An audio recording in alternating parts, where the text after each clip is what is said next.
This is my year. Words that fill the air worldwide every single January. See, what we do in December is we make this big, massive list of things that we're going to change come January. I'm going to lose weight. I'm going to get a new job. I'm going to spend more time with my family. I'm going to leave this abusive relationship.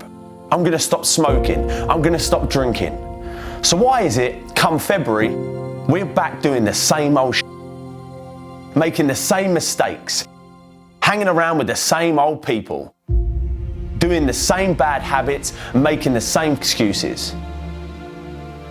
This happens every single year, and I'm telling you now, if you don't want to fall into the same old trap that you do every year, then you need to change something else before all that other shit that you put on your resolution list. You need to change your mind. You need to change the way you think, the way you look at the world. Without the correct mindset and belief about what you're capable of or what you'll have no chance of following through on any of your New Year's resolutions. This year will be the same as last year if you don't change your mind. This will be your year. All you've got to do is get in the right frame of mind. This is your year to get healthy. This is your year to meet that person of your dreams. This is your year to get in shape. Your year to go further in your career. Your year to break free from depression. This is your year to chase your dreams. Change the way you think. And this year, you'll transform the rest of your life. Don't let what's happened to you up until this point define what happens from this point on.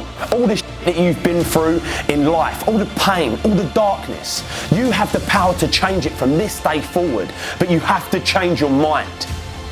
Let this be the year where you get up off the ground, out the dirt.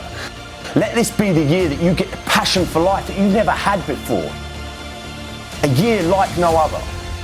But a new year means nothing without a new mind. If you always do what you've always done, you'll always get what you've always got. But if you say without a shadow of a doubt that that's it, I'm done, I'm going to change because I have to, because life depends on it. When that clock strikes 12, you'll make the change and stick to it. This is your year.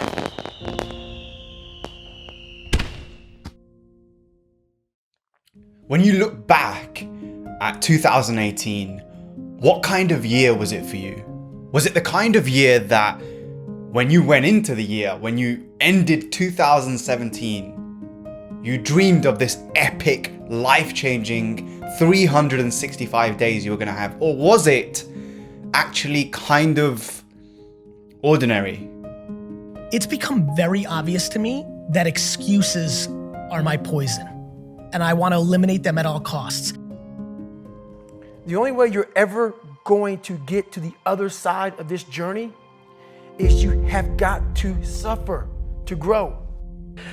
We are going to go through trauma, but trauma is an opportunity to change and to reorganize the elements that made up your life. There is a tendency that we have that when we're thinking about any kind of change, it's tainted by the environment, the society that we are in, which is all about consuming, about doing more. And so we think that in order to change our lives, we need to do more, we need to become more, we need to up everything, we need to add. But actually, that's not the case. Given how complex our problems are, there is no one person or company that's going to solve all of them. The only chance in hell that we have is if as many people as possible are engaged and feel empowered to be part of that solution.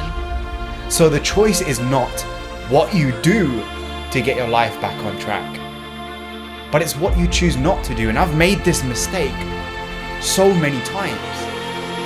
I see so many of you making the same mistake so many times. That you add more goals, you add more habits, you add more complexity to what you are trying to do. You already know what you need to get done. I already know what I need to get done next year. But often it's all these distractions around me that are pulling my attention elsewhere. And by doing this, I'm reducing everything to the lowest common denominator. I'm just pausing and really slowing down. so that I can identify what are the core essentials. What do I want to double down on? What do you want to double down on next year? It's not what you do more of, but what do you want to go all in on? Happiness comes from being satisfied with what you have, at the same time driving to use what you have, whether it's your skills or financial resources, to go out and do tremendous good in the world. And there is only a limited number of things that you can do this in. You can't do everything. You can do anything, but not everything. And so the choice, the power becomes the one or two things that you choose to really double down and focus on. Because what you focus on grows, right? Everyone says that. To reset your life, if you really want to find clarity and get your life together in 2019, this is the most powerful method. Turn everything off, go inside, and ask yourself, remind yourself, what is the best for me? What are my priorities? And then go get it done. Instead of trying to live a successful life, if you aim to have a successful day, if you have 13 out of the 24 hours of your day, if you won those hours, you won the day. Got one shot on this planet. One shot. So don't you want to make a difference? Don't you want to leave something behind and make the planet better than you found it? Why are you here? What do you want to accomplish with your life? Throw away your New Year's resolutions. They are for people who aren't committed to lifelong change. New Year's resolutions are only for people who aren't serious about changing. If you really want to grow, if you really want a better life, if you really want to live a greater life than you are living, you will make a commitment to yourself, a personal oath, that every day you will put the work in. Every day when you lay your head down to sleep, you will know that you gave everything that day. You'll know with zero doubt there was nothing left in your tank. If you really want a better life, you will commit to living that way every day, not just making a small commitment once a year. If you don't let go of the struggle of your past, you'll never experience the ease of your future.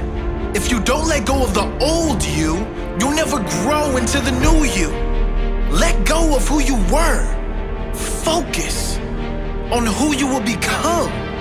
The new year is not going to save you. Only you can save you. If you don't accept full responsibility for your life, no resolution, no goal, no dream will save you. You must take full responsibility for your life, for the good and the ugly and inconvenient. You can lie to others about everything being okay, but look yourself in the mirror and ask yourself, am I giving everything? Can I give more? Taking responsibility doesn't mean relinquishing control of your life. It means taking control. It means accepting that your results to this point in your life are all on you. And rather than complain and moan about what went wrong, figure out how to fix it. What can I do now to beat this problem? What can I do now to create a life of success? What can I do now to create a life of abundance? What can I do now to create a life of happiness? One that I am proud to call my own. What are the successful people doing right now, and how can I emulate their actions to mirror their success? Successful people focus on what they can do now to create a better tomorrow. Successful people do not make New Year's resolutions. They set goals. They achieve their goals, and then they set new goals.